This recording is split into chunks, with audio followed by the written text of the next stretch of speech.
They put a game on top of the game, says a basketball coach early on in High Flying Bird.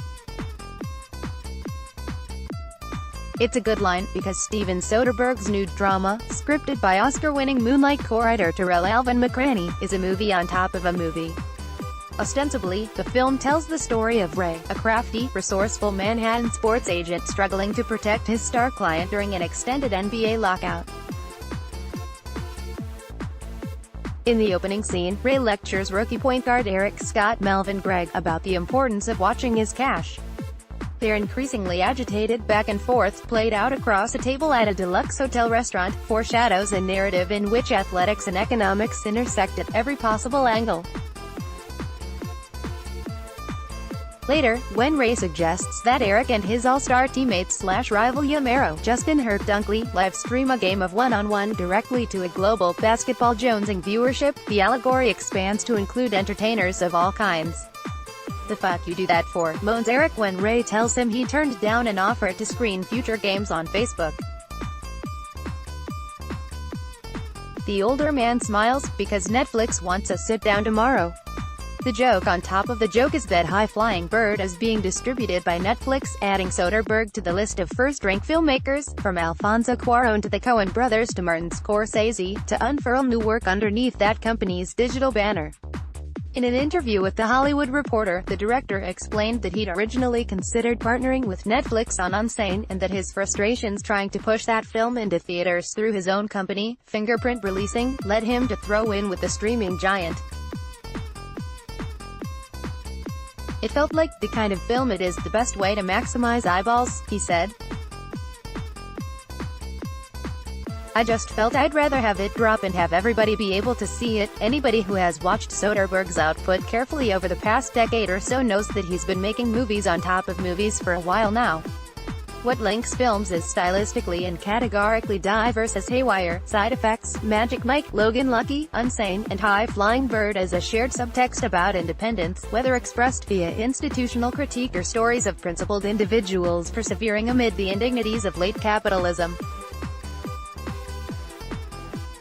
Even his most overtly commercial titles, the Ocean's trilogy, are, at their core, parables about gaming the system, as well as metaphors for movie star-centered movie making.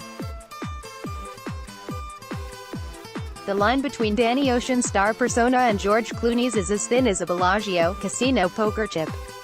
While it might be wrong to characterize Soderbergh's relationship to Hollywood as strictly adversarial, his experimentation with multi-platform projects like the interactive mobile app Murder Mystery Mosaic, as well as the consumer-grade odorism of Unsane and High Flying Bird, both of which were shot on iPhones, suggests a guy interested in finding an end around.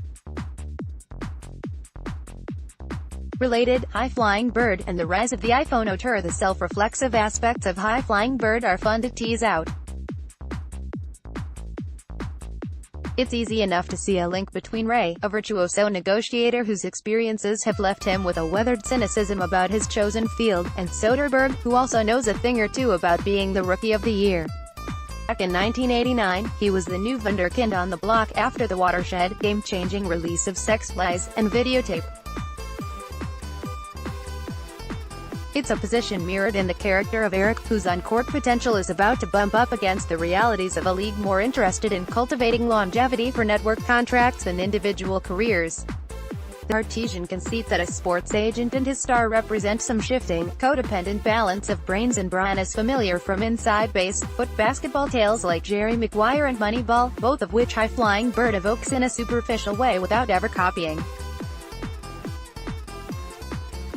Those stories are fantasies about showing their characters, and their audiences, the money while also reckoning with the love of the game. In Soderbergh's harder-edged, scrupulously realistic rendering of the pro sports industrial complex, the game isn't being played and the business itself becomes the only real opponent. In Unsane, Soderbergh's use of digital cinematography was dazzlingly lurid, suggesting nothing so much as a pixelated spin on giallo tropes, all harsh, flared, fluorescent lighting and uncomfortably canted camera angles. The emphasis was on ugliness. High Flying Bird takes a slightly different tack, eschewing visual beauty but replacing it instead with a kind of cool, detached neutrality, as if you could visualize room tone itself. There are moments when Soderbergh is clearly relishing the mobility and agility of his camera, adopting fly-on-the-wall perspectives or stowing away in a limousine, but in some ways, this is his most stylistically effacing movie in a long time, stripping away the sense of flourish that defined Haywire's single-take fight scenes or Logan Lucky's time and space-bending storytelling. Instead, High-Flying Bird's visual signature has to do with distance and focus, consistently framing actors against massive office windows that show them surrounded by Manhattan's various corporate edifices, simultaneously in the middle of the action and on the outside gazing in.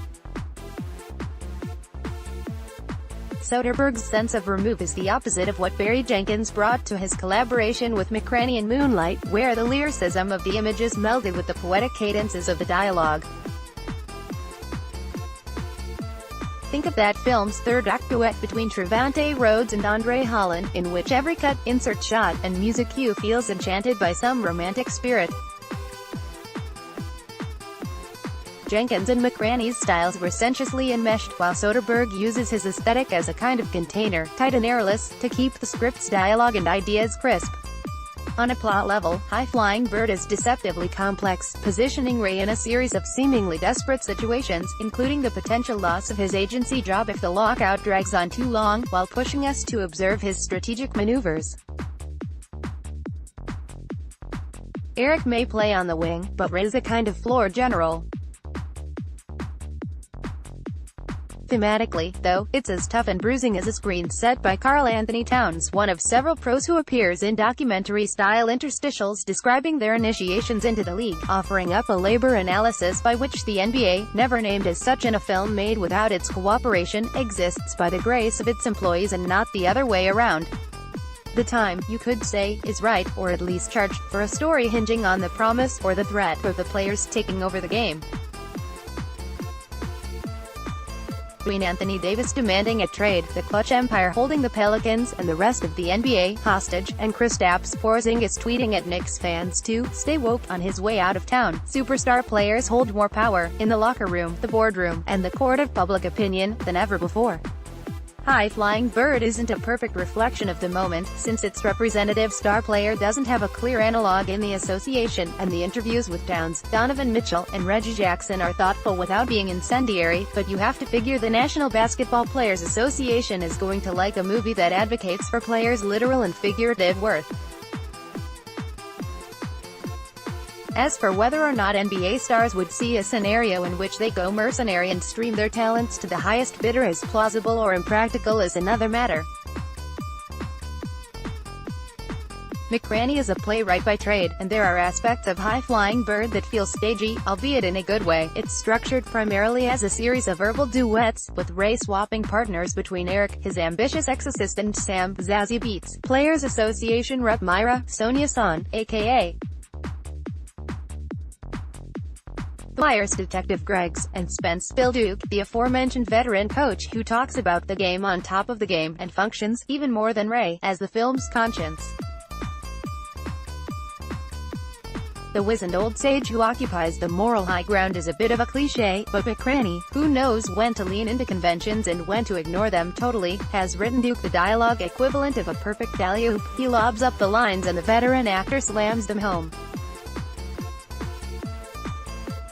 Spence is old enough to remember when the Harlem Globetrotters were subversive barnstormers rather than a defanged corporate attraction, and he's wary of basketball's all-around commoditization. At the same time, he scorns the lazy metaphor of pro sports as slavery so intensely that anyone who uses it has to repeat an apologetic mantra.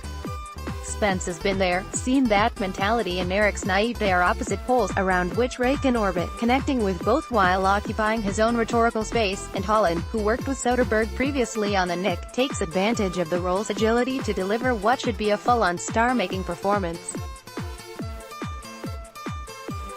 Whether ranting, whispering, or simply listening, he's terrific, and holds his own against the great Kyle MacLachlan, who plays the owner's jet-setting litigator with a smarmy arrogance that's gloriously closer to his showgirls villain than any of the multiple roles he played on Twin Peaks: The Return.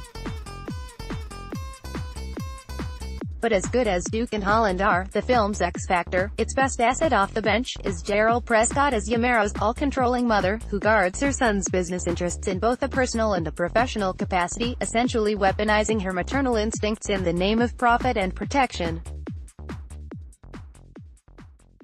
It wouldn't be right to spoil the other ways that McCraney's script integrates the idea of flesh and blood family into the film's steel and glass milieu, or to reveal exactly how much basketball gets played in a movie where every character is tied in one way or another to the sport. Suffice it to say that Soderbergh and McCraney are smart enough to use the sports movie genre rather than letting it use them. The screenwriter's cleverest game is introducing a mysterious package in the first scene that, while of no importance to the plot, hangs over every scene to come. Like a MacGuffin in a film noir, we're waiting to see what's inside the manila envelope that Ray gives Eric at their first meeting. It's rare enough for a movie to end on a high note, but High-Flying Bird's punchline, which comes with the reveal of the contents, is at once funny and serious, a joke on top of a rallying cry.